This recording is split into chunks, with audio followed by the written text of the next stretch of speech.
Good morning or good afternoon. This is Sharon. We're going to be starting the webinar in just a minute as people are joining. So please hold on tight and we'll be right with you.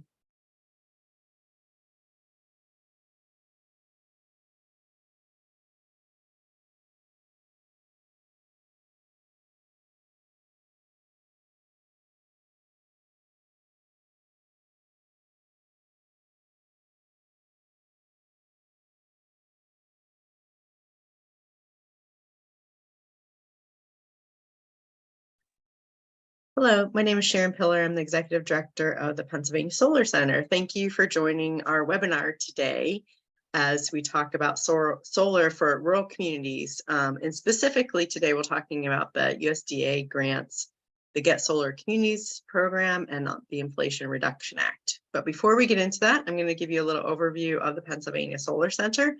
And we'll also talk about some basic things about solar so everybody's on the same page. The Solar Center, our vision is that Pennsylvania becomes a leader in renewable energy through the rapid and broad expansion of in-state solar. And really our goal is to provide the benefits that solar offers to all Pennsylvanians. And we are very grateful for the financial support that we've gotten over the years, specifically from our foundation communities and our business supporters. And of course, if you want to join the list, we'd be happy to talk to you about that. We work on sort of a three-legged stool here at the Solar Center. We actually offer technical assistance to the commercial sector, or really the non-residential sector. And Leo is going to be talking about our Get Solar program in a minute. We also do a lot of outreach, education, such as our webinars, and our policy, education, and advocacy. As I mentioned, the Get Solar communities and Get Solar programs, Leo will be mentioning, so I won't go into much detail there. But we are helping entities from to businesses, nonprofits, farms, municipalities, schools through the whole solar process. And again, we will share that with you. We also have a specific partnership with Generation 180, another nonprofit, to try to help schools to go through that solar process as well. On the education and outreach end, if you want to subscribe to our newsletter, that's free, comes out every month. We have our webinars here. We also have an awards program that we are going around the state and really just lifting up those people who have gone solar and as really great examples into their communities. We have a developer directory, of course, our webinar series, and also working on installation map that's available to see where all these installations are around the state. So I want to just, as the education component that I'm talking about, just wanted to share a few things. One was a survey that came out a couple years ago from the Center for Rural Pennsylvania, really showing that all across the state, rural or urban, people want more renewable energy. And I think this webinar today is another demonstration of that. This is a great way to be saving money, particularly with electricity rates that are going up. And a lot of people have environmental goals, of course, and why they're interested in solar. Solar really is about the technology and financing. And that's a lot of you are here today to learn about the financing. But I want to talk to you more specifically for folks that are new to all this about some of the different various financing mechanisms that really make solar very affordable now.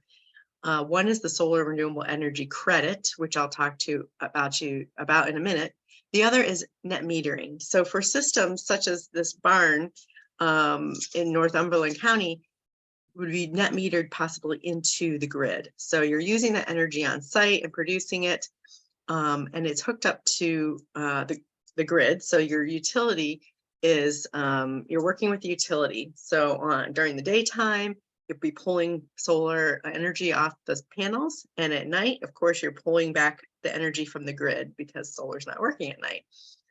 If you overproduce, say in the summer, you're generating a lot more solar energy, you might get a credit on your bill, and it works like a bank. So you produce more one month, it rolls over into the next month, and you get credit for that month to month. And then you get into months like, January and February now, where you're not producing as much solar energy. So you've banked up some of that and then be able to use it. So that whole process is called net metering. So I wanted to share that. It's a very valuable and important part of solar for people using energy on site. And then we don't get into this, but for businesses, they can also claim one of the tax benefits is the depreciation, which is a huge also reduction in a tax benefit that's available. And then, of course, today we'll be talking about the IRA, the USDA grants, and the USDA grants. But I did want to mention those things. Renewable energy credit, and this ties into our policy work, which Matt will also talk a little bit more about. But right now, there's one policy called the Alternative Energy Portfolio Standards, or the AEPS. This is really our keystone renewable energy policy in Pennsylvania. That was signed into law back in 2004. We didn't really know how wonderful or how much we could do with solar. And so that was a long time ago. And that goal was that we would produce 8% of Pennsylvania's energy by May of 2021 from renewables, and 0.5% has to come from in-state solar. So those goals are pretty outdated now. We are working very hard and have been for years to try to increase those goals. So if you have a relationship with legislators, we encourage you to do that. Also, we're working on community solar and defending any anti-solar. But I wanted to specifically talk about the AEPS for another reason, because that goal is where that policy is where the renewable energy credit comes from.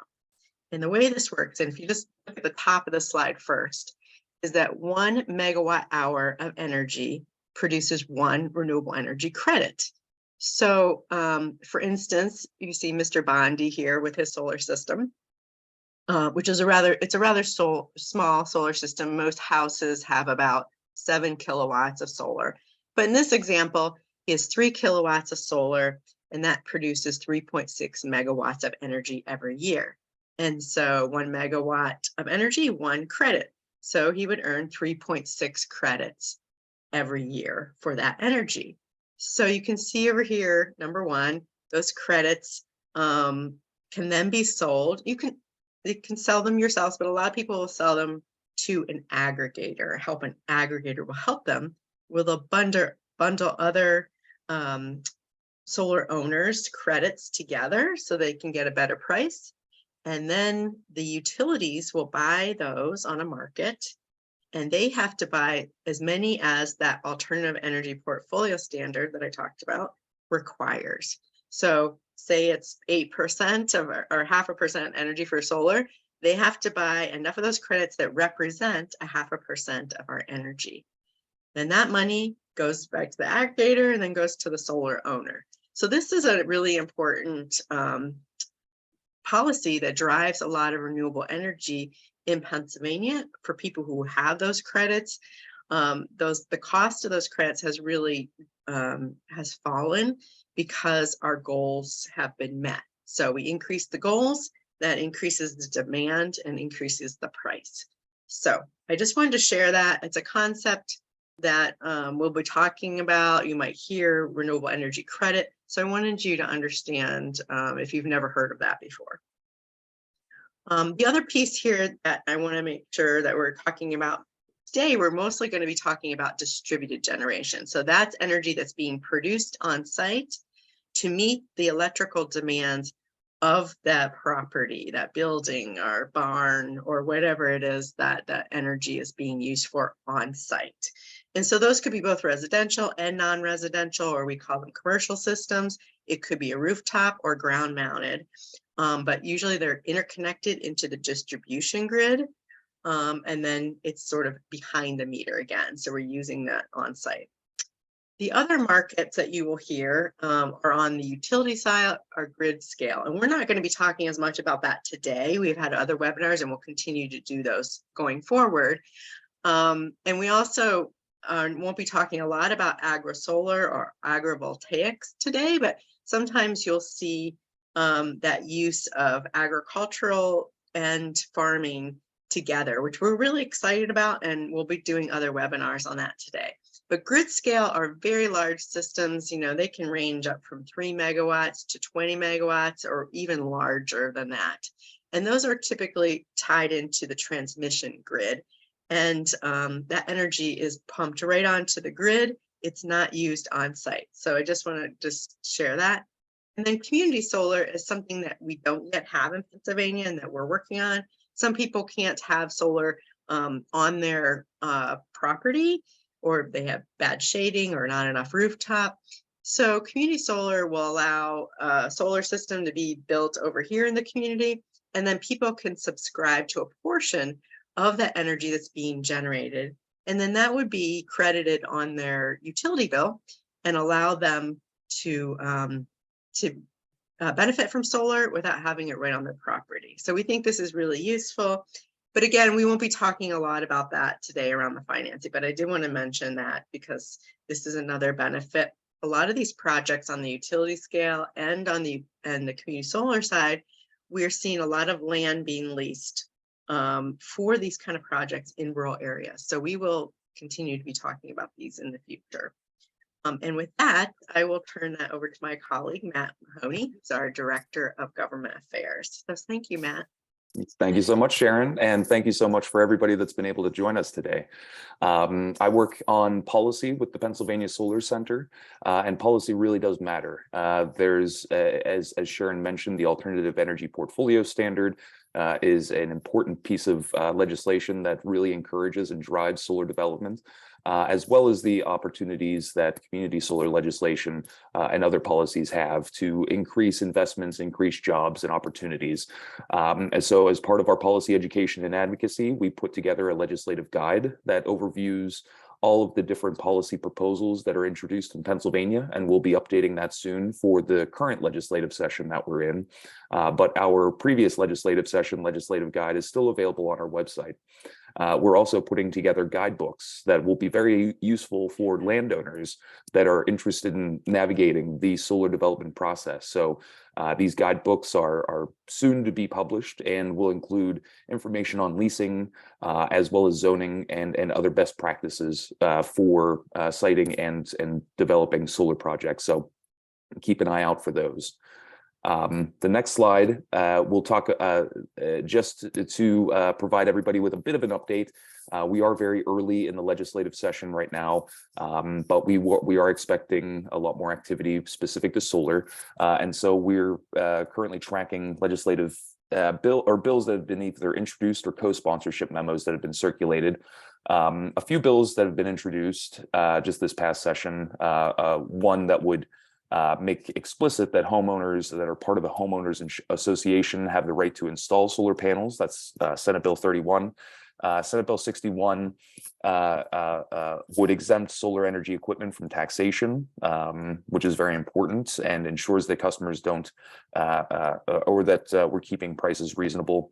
And then Senate Bill Senate Bill 211, which is previously Senate Bill 284, which would provide bonding and decommissioning requirements for solar installations. But we're tracking each of those and working with trade associations and other partners from across the state and our region to make sure that these policies are strong and protect all parties, but most importantly, doesn't hinder or inhibit the growth of solar.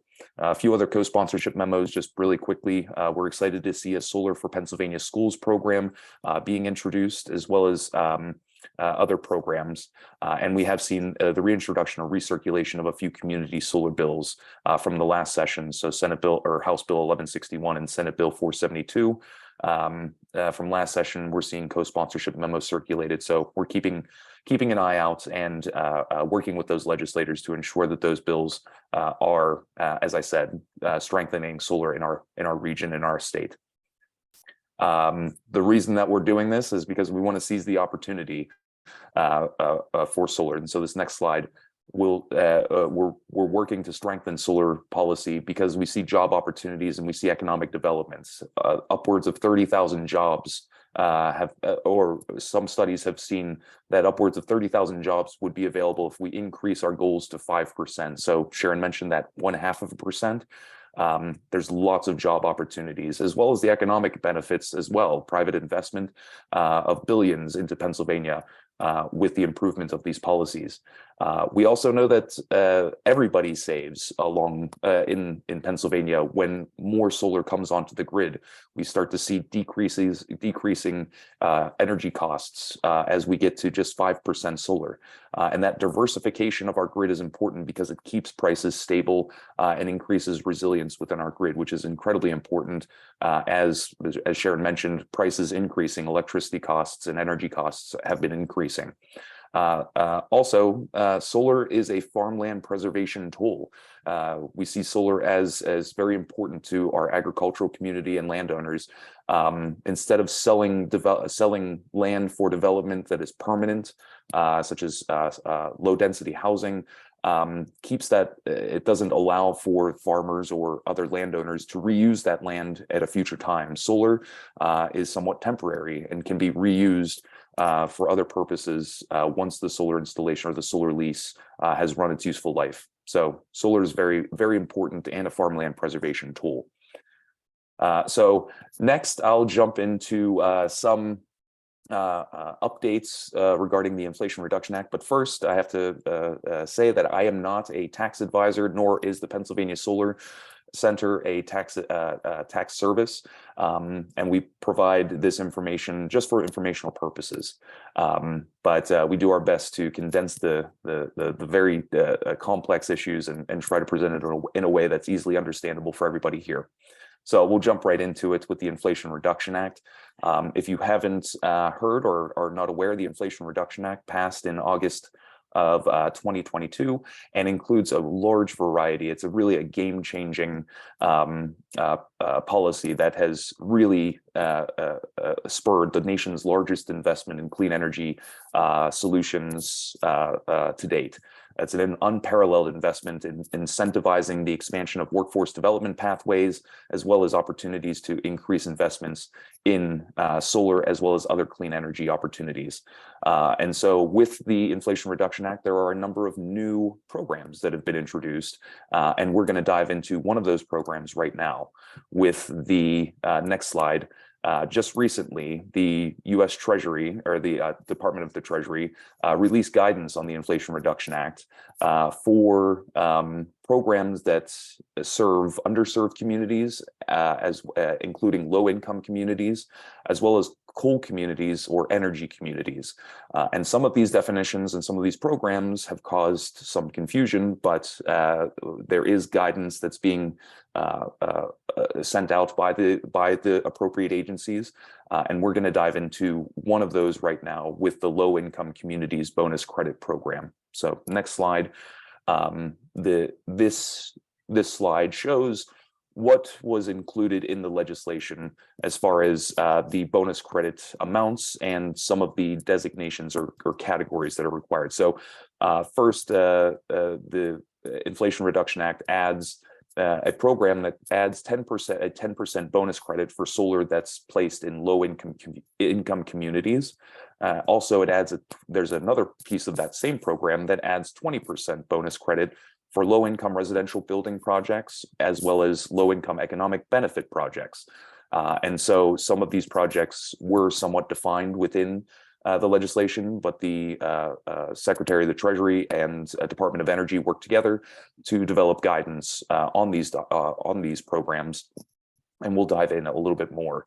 But before that, just a few other quick points on what was included in the legislation. The next slide shows a few of the constraints that are included. So for the low-income communities bonus credit program, these solar installations must have a max net output of less than 5 megawatts AC.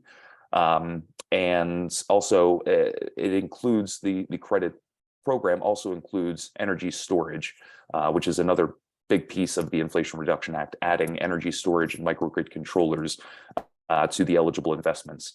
We're at that 180-day period where the Secretary has now issued guidance and allocated specific amounts for what they're defining as environmental justice, solar and wind, up to 1.8 gigawatts for 2023 and 2024. So 1.8 gigawatts for 2023 and 1.8 gigawatts for 2024. And the guidance that was issued provides a breakdown a bit further. The next slide, we'll go on to talk about, one slide back, there we go. So this is the new IRS guidance that was just issued really hot off the press just earlier this week on February 13th. So notice 2023-17 establishes this low-income communities bonus credit program, which aligns with what I just previously described. And in this guidance provides for eligibility requirements, for distinct facility categories, capacity limitations for each of those categories, as well as an application process to move through. So first, we'll talk about those categories on the next slide. So per the IRS guidance, category 1 is eligible for the 10% credit and is for solar installations located in low-income communities. And so low-income communities are defined as a census tract where the poverty rate is at least 20%, or if in a non-metropolitan area, the median family income does not exceed 80% of statewide median family income, or if in a metropolitan area where the median family income for such tract does not exceed 80% of the greater statewide median family income, or if the metropolitan area median family income. Now, I know that's a lot, and we will have a fact sheet that breaks down this information more consistently and references the statutes that are referenced within the guidance. So apologies for the very dense explanation there, but it is important to understand what that category includes. The second category, much easier to explain, is defined within the Energy Policy Act of 1992, where Indian land is defined.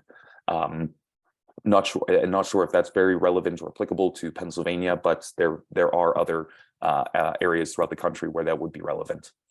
Category 3, which bumps that 10% up to 20%, and that category 3 isn't as much for individual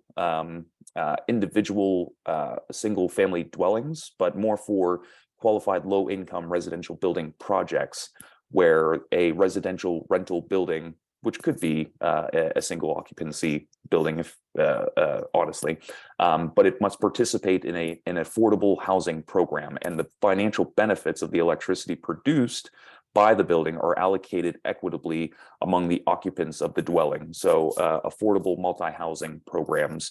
And those are also defined within a number of different existing statutes, such as the Violence Against Women Act of 1994, Title V of the Housing Act of 1949 under the United States Department of Agriculture, and a few others. So I won't go into the detail there, but those are defined as far as what the parameters of a qualified low-income residential building are. Category 4 is for qualified low-income economic benefit projects. And this is a category where to qualify, a project must be a qualified low-income economic project if at least 50% of the financial benefits of the electricity produced by the facility are provided to households with income of less than 200% of the poverty line.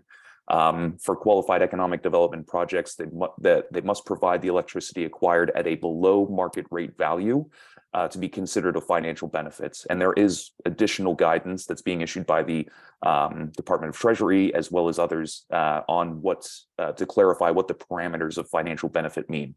Another question that I've heard from others is, what if you qualify for category 1 as well as category 3 or 4? So IRS provides guidance on this, where a qualified solar facility that is described in either category 1 or 2 and also qualifies as in category 3 or 4 is considered either category 3 or 4. We can't be category 1 and category 3. It's either 1 or 2 or 3 or 4. I just want to make that distinction, that there is no double dipping. Next slide provides information that the Secretary of Treasury had issued on what the category allegations are for 2023. So you can see on this slide 700 megawatt DC for category 1 and so on. And we can expect that in 2024, we'll see a reissuance of guidance from the Secretary on what the allocations will be for 2024. Now, the program is not legislatively allocated beyond 2024. However, there is a provision within the Inflation Reduction Act that suggests that a new program under the Inflation Reduction Act will continue this program in some manner with different category allegations, and maybe incorporating different elements of what was learned over the past few years of implementing this program.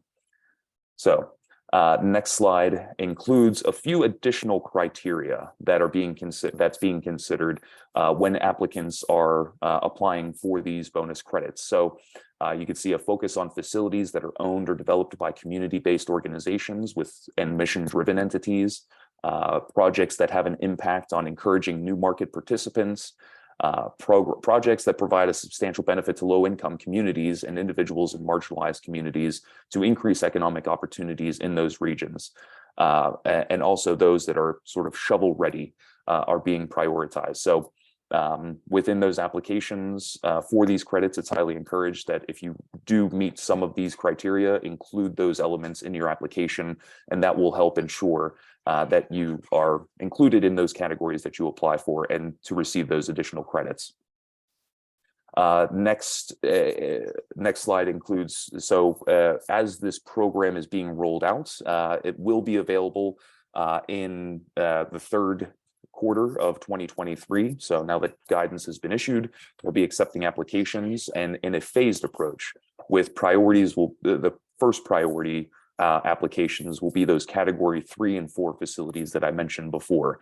And like I said, these will be available in the third quarter of 2023. Once those allocations, the 700, 200 megawatts DC category allocations have been filled up, they'll move on to category 1 and 2 facilities, sticking within those allocations that were described earlier. And then, as with most guidance, we can expect more guidance from the appropriate agencies coming soon to provide more information on the application process. So that is the Low Income Communities Bonus Credit Program in a nutshell, in maybe 7 minutes. Next, we're going to transition to another program that was recently activated by the Inflation Reduction Act, or a definition rather, that was included, which is the Energy Communities Bonus Credit. And so I'll wait for the slides to keep going. We're almost there. One more. Nope. Yeah, one more. There we go. Energy Communities Bonus Credit. So this is included in the Inflation Reduction Act and provides for an added 10% bonus credit for those projects that meet this criteria. So within the Inflation Reduction Act, a energy community is defined as a site that has a brownfield or a metropolitan area non-metro, and you can read the slide, I won't read it for you, but essentially it boils down to those areas that experience a high unemployment rate and have a very close correlation to tax revenue with regard to the oil and gas or natural gas or coal industries. If you receive a large or a 0.17% of direct employment or 25% or greater of local tax revenue from those industries, as well as a high unemployment rates, then that is also considered an energy community. And then the last is for those where coal mines or coal-fired electric generators have closed within those certain parameters, is what is defining an energy community at this stage. Now, the IRS is still the Secretary of Treasury, Department of Energy are still developing guidance, so we should expect to see more information from those agencies on what an energy community is. But there have been a few early evaluations based on this definition of where these energy communities may exist. So the next slide shows a map where a large portion of the United States is included as an energy community. You can see those different designations that I just ran through from the last slide. And this map comes from a group called Resources for the Future that evaluated it took the data from their databases and included the definitions to identify where these communities are. But from most communities, the Appalachian Basin, the Appalachian region that covers Western Pennsylvania, most of Western Pennsylvania, is most consistently included or identified as an energy community. So it is likely that we'll see a lot of these investments in Pennsylvania, or at least access of the 10% bonus energy community bonus credit in Pennsylvania, at least in the western side of the state. Next slide, there was a bit of guidance that has been included or provided by in conjunction with the low income bonus credit program that I just mentioned. This guidance refers to qualifying advanced energy projects, which is not related to installation of solar projects, but more so on the manufacturing side and recycling side of development of clean energy projects. And so this is important. I'm bringing this up because within this guidance, there is reference to energy communities and prioritizing energy communities for these investments. So it's a large sums of money, 10 billion available, with at least 4 billion reserved for energy communities. And these advanced energy projects are intended, the funding is intended for projects that re-equip, expand, or establish industrial manufacturing facility for the production or recycling of property designed to be used for the production of energy from the sun. And so for those that may be interested in learning more about the program, I did include the guidance, as well as a link that Learn More At link includes the specific program parameters. This is not a new program, but it does include a lot of great resources for those industrial practices so that we can domesticate our energy production, our clean energy supply chain. So I'll wrap up with just a bit of information, just a little resource that I found on energy communities. There is a webinar series that will focus specifically on the Appalachian Basin. So for small and mid-sized manufacturers and other stakeholders, the Department of Energy, in conjunction with other offices within the Department of Energy, will explain more about energy communities and how to access some of these programs. So for anybody that's interested, I did include the link to register for those that want to register and attend. So with that, those are the updates on the Inflation Reduction Act and those two programs. Happy to be a resource for anybody that's interested in learning a little bit more or digging into those weeds a little bit more. I did receive a really great compliment from one of my colleagues yesterday that said, you know, I tend to skim over these things, but I really appreciate those that have the patience to work through the details. So I'm the person that works through the details and has that patience. So with that said, I'm happy to pass it on and move on to the meat of our presentation, where we'll describe the rural development, the USDA's REAP program, as well as community facilities. So at this point, I'd like to hand it off to Raina. Yes. Matt, I'm sorry. Sorry to interrupt you, but we did have just a couple questions for you, if you don't mind. One is that would a power purchase agreement at an LMI area school qualify for Category 4?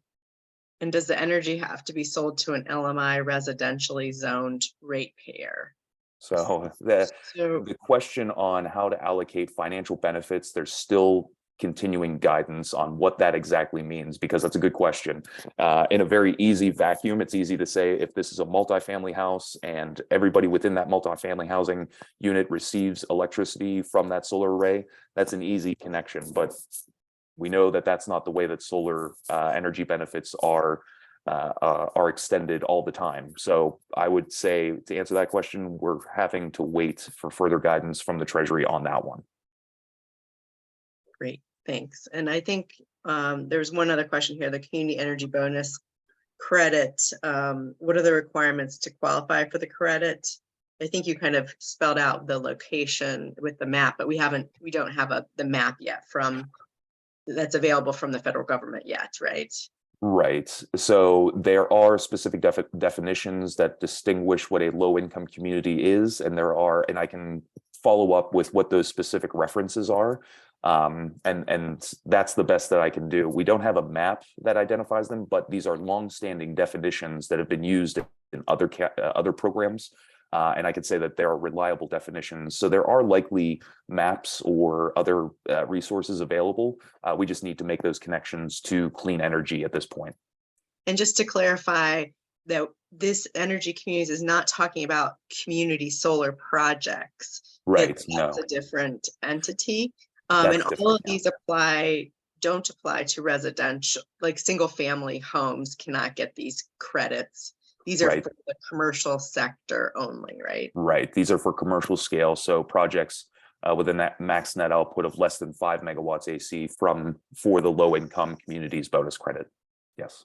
Thank you, Matt. And, Yes. and Matt is a detail person, and he has read and reread this, so he's our go-to source. Thanks, Matt. Go ahead. Thank you. Well, happy to pass it on to Raina so we can jump right into the REAP program. So Raina, I'll pass it on to you. And I'll just say, Thank you, Raina, Matt. oh, sorry, Raina and Joe, their cameras are not working. So, but thank you for being here. Go ahead, Raina. Thank you. So, like Matt said, my name is Raina File. I work for USDA Rural Development, and I'm the Pennsylvania Renewable Energy Coordinator, which means I'm in charge of the REAP program. And like Matt was talking about the Inflation Reduction Act, it has had substantial benefits for the REAP program as well. So I'm going to get into a highlight and overview of the REAP program. If you have questions, reach out to me. You can ask today, ask me after the webinar. I'll put my email address and phone number in the chat so that you have that. So reach out to me, today, this month, and, anytime you have questions, let me know. Next slide, please, Sharon. So, like I said, I'm going to talk about the Renewable Energy for America program, which is open to rural small businesses and agricultural producers. And here you can see an agricultural producer is defined as an entity that receives more than 50% of their income from agricultural operations. So what this means for the difference between an agricultural producer and a small business is that an agricultural producer can be located anywhere. If you meet this step, you can be in downtown Pittsburgh, downtown Philadelphia, and qualify for this program. So back in December, when the Inflation Reduction Act was passed, what that meant for REAP was the grant request used to be 25%. That was increased to 40% of total eligible project cost, with a maximum of $1 million for renewable energy systems. Next, please. So just to, give you some highlights on the REAP program. So the minimum grant request for REAP is still $2,500. The maximum grant request is $1 million, up to 40% of total project cost. So what this means is the applicant must provide 60% of the cost for the project, or 25% for loan guarantees or combos. The one caveat with REAP is it's not intended for residential use. Many small farms or even larger farms have a shared meter between the farm and the house. So what we need to do is use this home energy saver calculator to determine how much of the energy for that meter is used for the residents, and then remove the corresponding percentage from the total project cost. So what that does is it allows the entity to keep one meter, but the REAP program cannot be used to fund residential. So we have to remove those costs.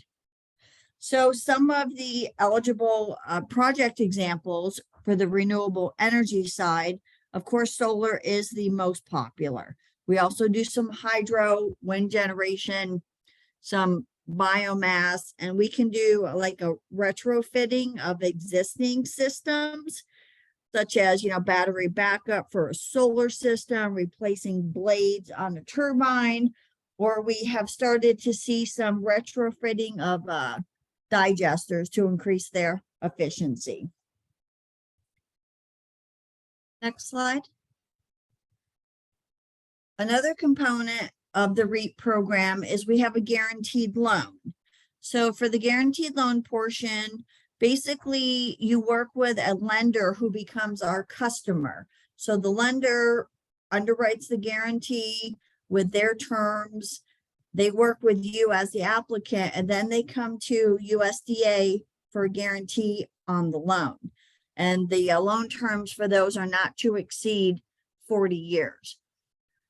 We also have a business and industry guaranteed loan, which some of our REAP projects choose to go under for different reasons. So there's different closing fees, and the maximum amount for these loans is 25 million. So as far as eligible versus ineligible project costs, they would be the same for the guaranteed loan as they are for the grant. Next slide. So here's eligible project costs and ineligible. I just kind of hit some of the highlights. I know there's a lot of information on this slide, so you can definitely refer back to it. So one of the most common projects we get in Pennsylvania is solar systems. So the eligible project costs are the purchase of the system, the installation of the system, any construction involved, including if you want to put in a second meter and separate your panel from your residence. One of the questions I'm getting a lot lately is that the utility is requiring additional equipment to hook the solar system to the grid. And sometimes that equipment is owned by the applicant, sometimes it is owned by the utility. If it is owned by the utility, it cannot be included as eligible project costs, as the applicant must own and control the system for its useful life. And we can also do, professional fees if you need any engineering services afterwards, or professional electricians. Some of the ineligible costs, of course, are any type of agricultural equipment. We cannot do vehicles. I get a lot of questions about upgrading to electric vehicles or charging systems. We cannot fund those currently under REAP. We cannot fund residential projects. That includes even like a apartment complex that is run as a business. It also includes any structure that has an in-home business. Basically, if someone lives in a structure, and we cannot cover that as part of REAP. And so, of course, if you read down through there, it's some of our things we can't cover with any programs: gambling, illegal activities, any projects that create a conflict of interest, or anything with political activities or lobbying. Most of our projects come in for commercial solar and, farms. So it's pretty easy, to discuss with you on the phone or through email. Send me some information about your project. We can quickly determine if your project's eligible and how to proceed with the application process. Next slide, Sharon, please. The one thing I do tell people with REAP is you cannot start the project or incur any cost until you've submitted your application. I have notified you that it's complete, and we have completed your environmental review. I feel really bad when people call me and say, I just finished my solar project last week, I'd like to apply for your program. At that point, it's too late. You can put down a down payment. I know many companies like to have a down payment so that they can get your solar system, your solar project on their calendar, and you certainly can put down payments down. However, those are not eligible reimbursable grant cost. So this year with IRA funding, I have a little over 5 times the amount of money I've had in previous years. So the interest in the REAP program is really high right now. I talk to a lot of applicants. I'm getting applications every single day. We're very excited to be getting so many applications and see all this interest, and we're hoping to put a lot of solar projects in Pennsylvania this year. So that's all I have. Are there any questions, Sharon? Thank you, Raina. I did have a question for you. So with these bonus tax credits, would someone be able to apply for a grant and or loan or combination to cover the whole cost of it? And then when they get the bonus credits or the tax benefits, would they then be able to apply that to the loan that they would be getting? Or is there some way to combine that to make it, more financially viable by having that upfront money? You can't use the tax credits as matching funds. There is a limit on the amount of federal funds that can go into a project, and that is through like grants only. You can do the REAP program and get the tax credits when you file your taxes, but you can't use the tax credits as matching. The matching needs to be a cash match or an approved loan. Great, that's helpful. So someone could do that with a loan, and that would be covering the portion that they wouldn't be able to get from the grant, right? Yes. And Great. I know many solar installers that I work with and who help their applicants apply for projects through REAP are very good at laying out all of the benefits that you can get for one project. That's great. And there was another question, to confirm a down payment for a project is not eligible to be included for the REAP grant. It's not an eligible reimbursable cost because it is usually made before you file an application. Great, thank you. Wonderful. I think, and then just to confirm, the USDA program is a national program and it is available to every state in the US, right? Yes, what I'm saying here today should apply consistently to every state across the country. Great, thank you so much. Well, thank you, Raina. We really appreciate it. And with that, we'll turn this over to Joe. And Joe, and unfortunately, Joe's camera is also not working, but we're happy to have you here today. Hi, everybody. Thank you. My name is Joe Kesmerick. I work in our community facilities division of the state office. You can go to the next slide. I will also, like Raina, I will give you my contact information in the chat. However, right at the top there where it has the website for the Pennsylvania contacts, that will give you every contact in Pennsylvania, including Raina. She is listed in there as well. It gives you our field offices with local contacts, which in our program, that's who you end up working with, our local specialists. A broad overview of the eligibility for our projects under CF are nonprofits, public bodies, or quasi-public bodies like a school district. Since every portion of Pennsylvania is incorporated, we go by the 2010 census of the municipality in which the projects and facilities are located. And that population of that municipality has to be less than 20,000. Our applicants need to be owners, operators, and maintainers of the facility. They have to be able to offer proper security and have local ties to the local community.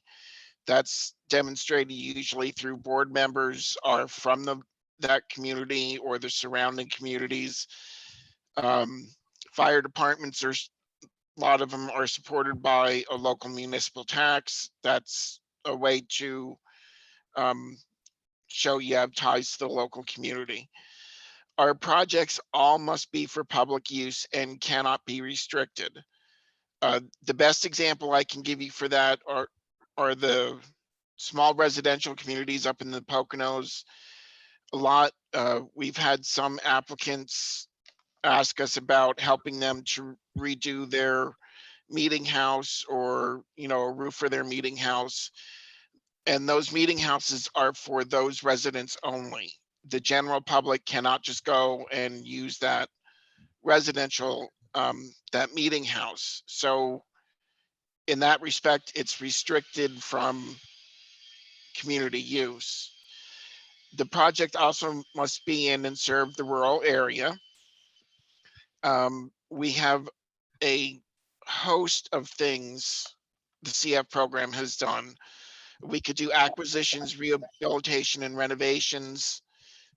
We've built township offices. We've redone borough offices, police departments. We've purchased and constructed assisting living facilities, educational facilities, hospitals, food banks, mobile clinics, mobile food banks. There's a host of things we could do in real estate to further further a project and an applicant's services. We've done vehicles for police departments, fire trucks, ambulances, specialized transportation vehicles. We did special transport vans for education facility, road work trucks, mowers and boomers for equipment, library shelving, computers, security systems, HVAC, and I do have solar in there, and we're going to get to that in 1 minute. All of them have to be modest in size and design, and none of it can be for residential, commercial, restricted private use, recreational use, or utility systems. As it relates to solar, CF unfortunately has quite a few restrictions on their solar projects. Our solar projects cannot be used to finance generation or transmission facilities. So if there's a municipally owned power company, we can't assist them with their generation or transmission. Solar farms and wind farms are out of the CF realm of possibilities there.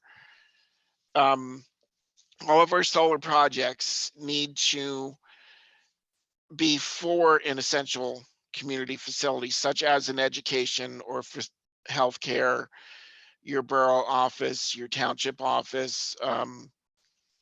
And it has, that solar system has to help defray the cost of the facility operation over the life of that system. Another thing with our solar is we have to be able to demonstrate that the solar purchase is going to help the applicant provide the underlying essential community service. And an example of that would be providing backups or extended fuel supplies for backup facilities. Obviously, if you're supplementing your own electricity, that is in itself providing an underlying essential community service because it's helping you keep your doors open and it's helping you lower the cost of your electricity. We cannot have any kind of contract to sell the power that you generate or to generate more energy that you are going to use. So there is always a monthly monitoring of the energy that you're making, that you're not selling it. And that is averaged out over a 12-month period, a consecutive 12-month period. So no matter where you are in the course of a year, unfortunately, you have to be able to say, well, I might have made a little too much this month. Next month, I won't make as much so that I can balance it out, because we cannot, CF program, the regulations do not allow for the selling of that electricity. With the solar projects, everything has to be commercially proven and available technology. So if it's something brand new that's only been out a couple of months, that's going to be a really hard thing to try to move for a solar project in our programs. The other difficult part is with a solar project, besides financial feasibility, there is also a technical report that has to be supplied. That has almost a dozen things that has to go through, that the local specialist, when you would be applying, would actually assist you to go through all of that. It's not that we're going to say, okay, we need this, and then we just, hang up the phone and let you do it on your own. Our specialists are out there to help throughout the process. Ms. Sharon, you can go to the next slide, please. Our projects for our loan and grant programs, our loan terms are restricted to the useful life of the facility, the security being offered, and of course your repayment ability.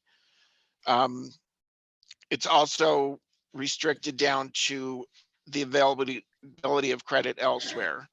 And I'll give you an example. If you have $7 million in unrestricted cash that you have laying there and you're coming to us for a $20,000 loan, that's going to be a hard sell, because that you have the ability to pay the $20,000 most likely yourself out of that 7 million.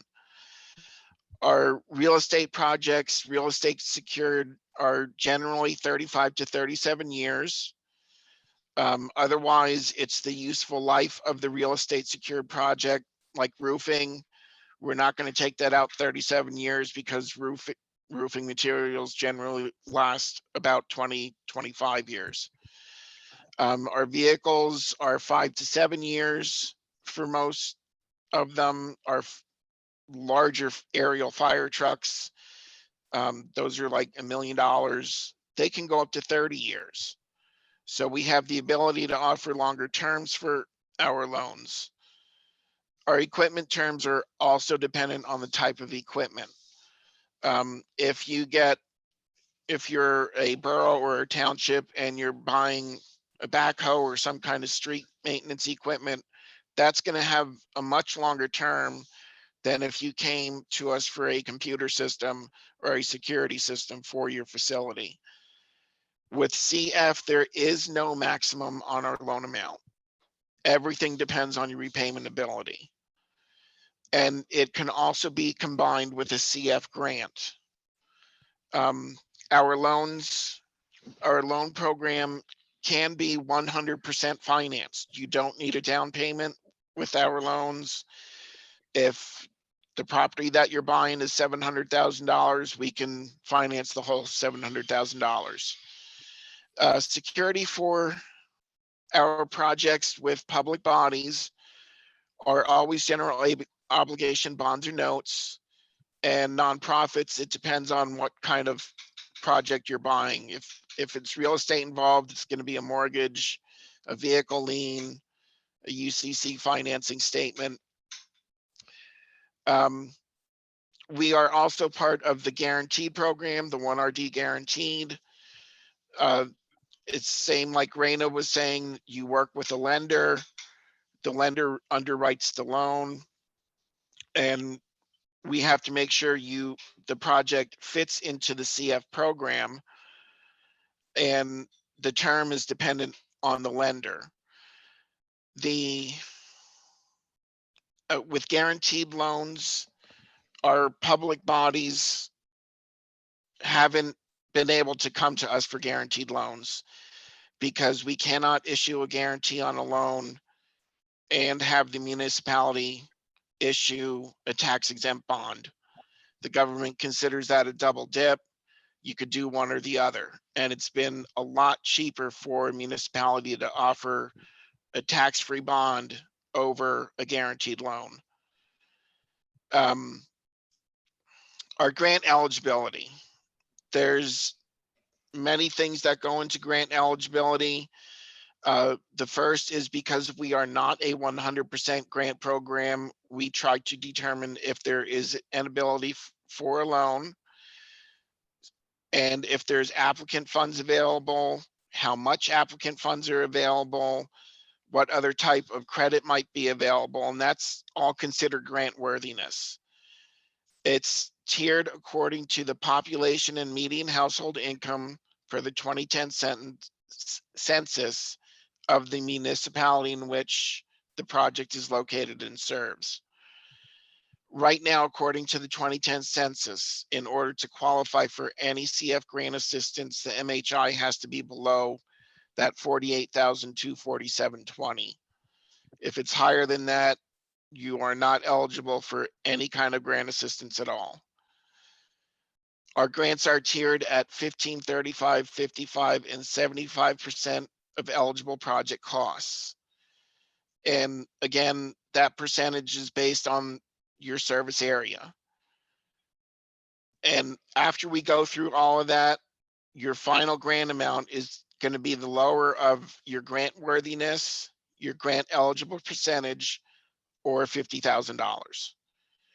There's a $50,000 cap on our regular programs in CF. You can go to the next slide, please. All of our grants have use and disposition restrictions for the life of the grant agreement or the useful life of the project and facility and loan terms. So you're restricted from selling, transferring, disposing of this, whatever your project is, without going through us and finding out if there is any grant recapture needed. And for an example, if there is grant funds, if there are grant funds tied into a real estate acquisition, those disposition restrictions are going to be in perpetuity because that land is always going to be worth something, or the facility. Whereas a grant tied into a vehicle purchase, that is going to be the useful life of the vehicle. It's not going to be around forever. Our grants can be combined with our loans and other types of federal financial assistance.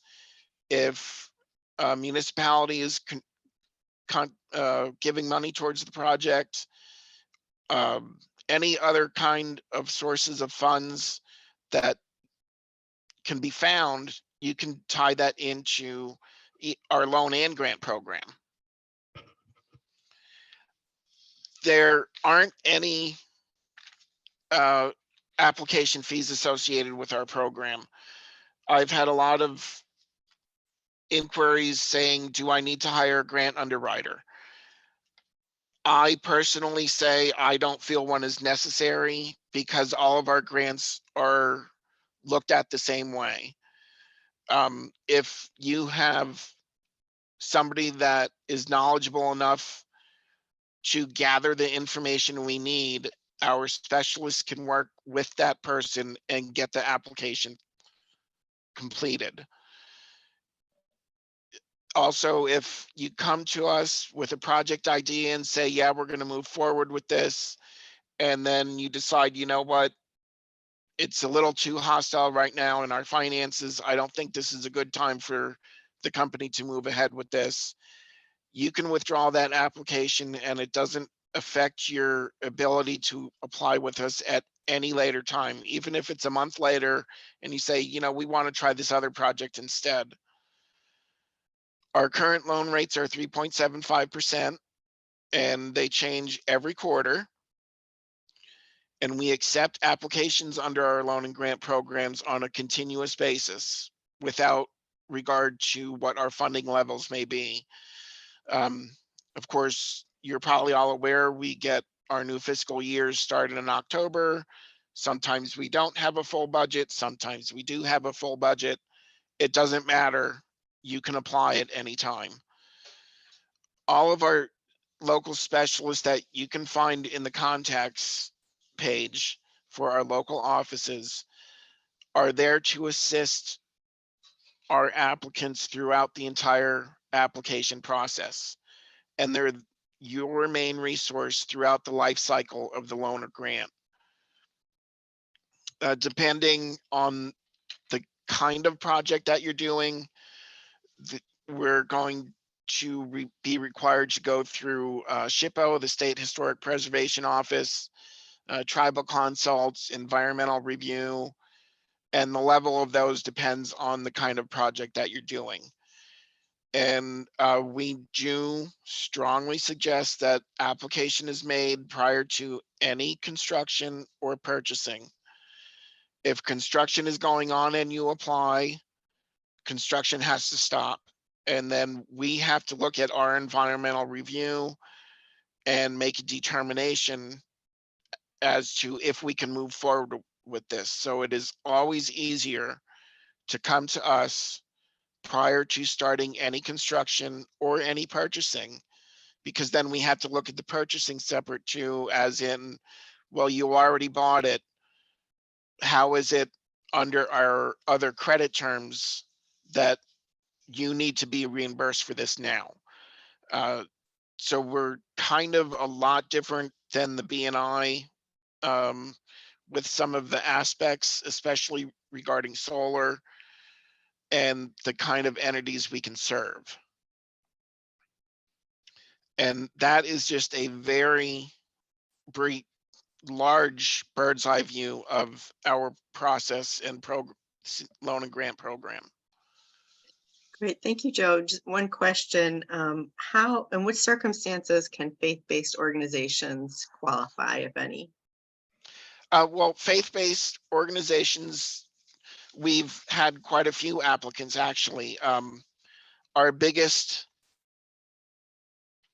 it's not the biggest, under the federal regulations, and it was announced in the Federal Register, I forget when, I forget the date, but our money can't go towards where you are holding your religious services.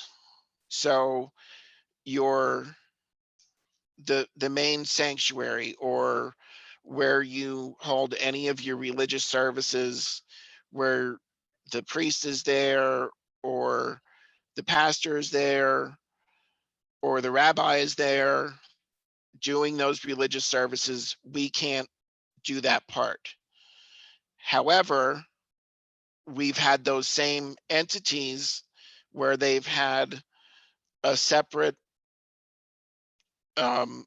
hall where they hold soup kitchens and they hold regular public meetings there. It's offered there for the residents to use and the municipality to use. Because you're not doing the services in that portion, that's where our money can go.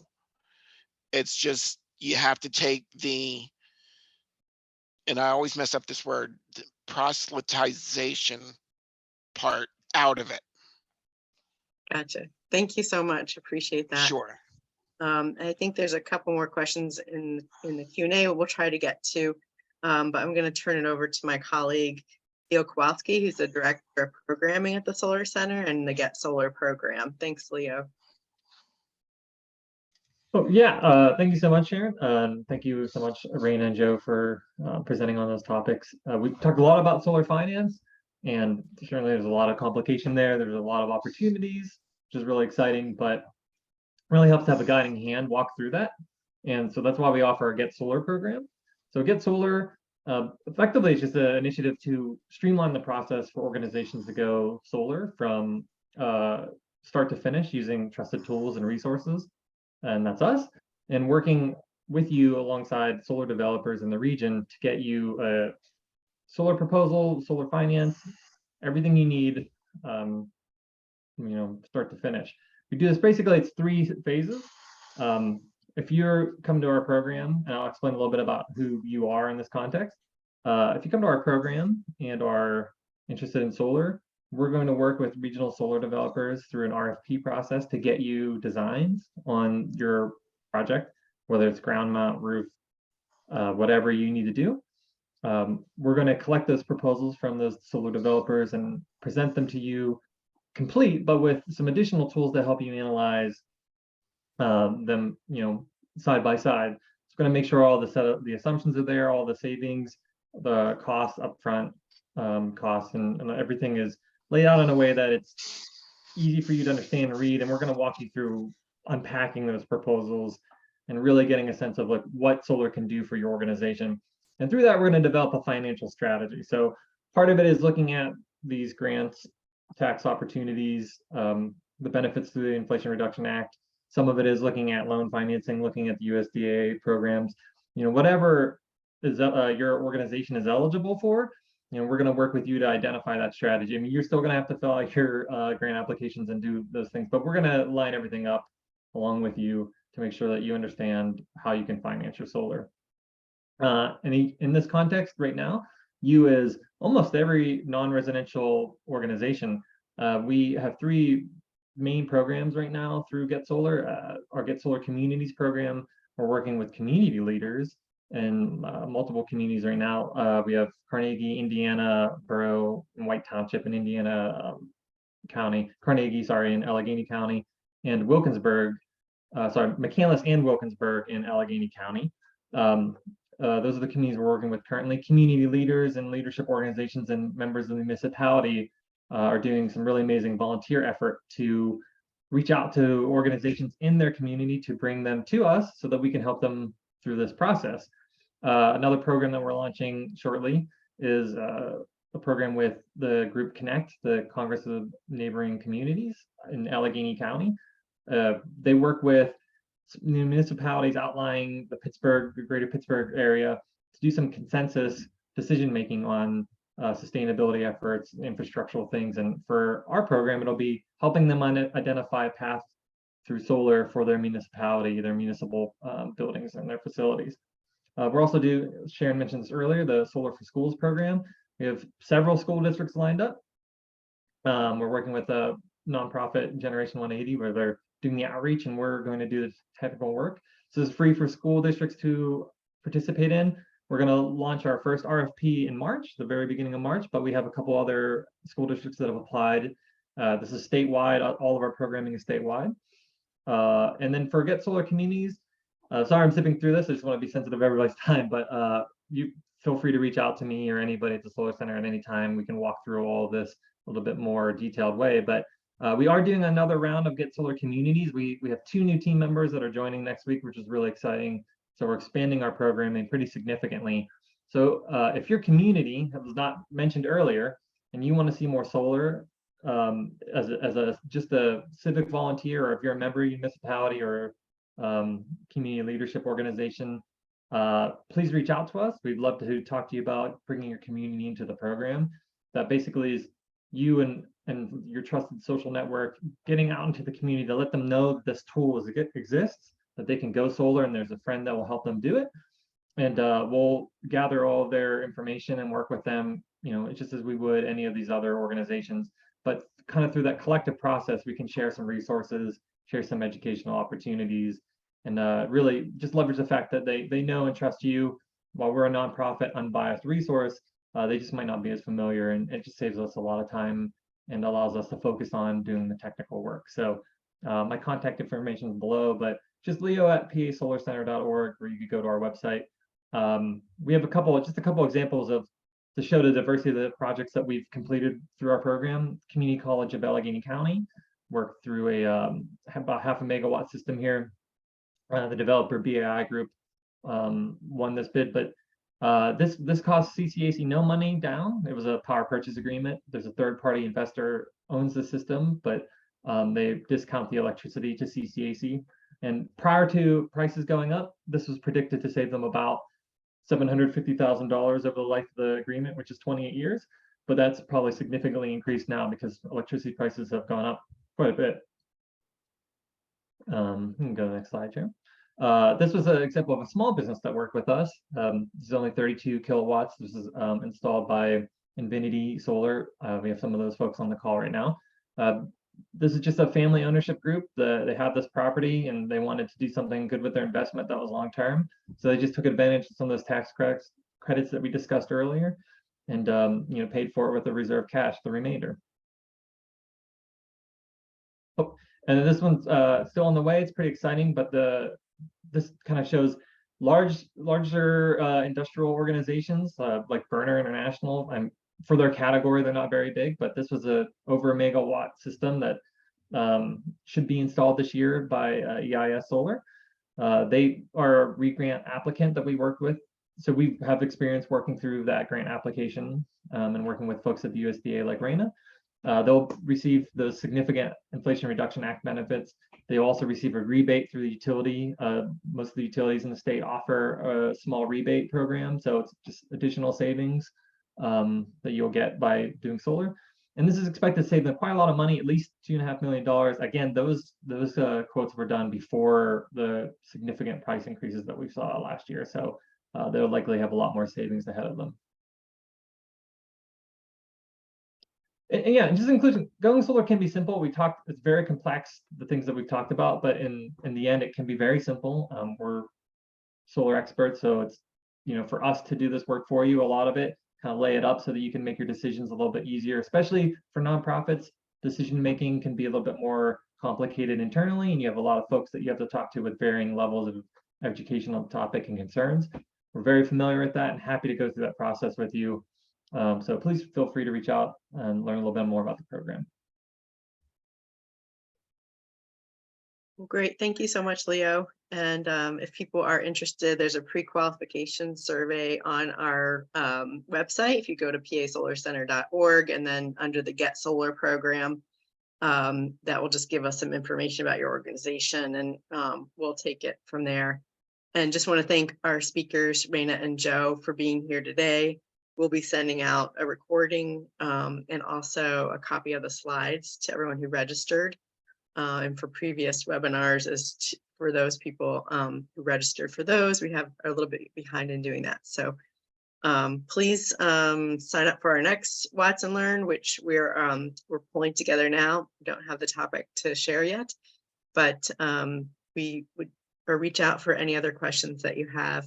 Thank you for being here today, and I hope you have a wonderful weekend. Bye-bye.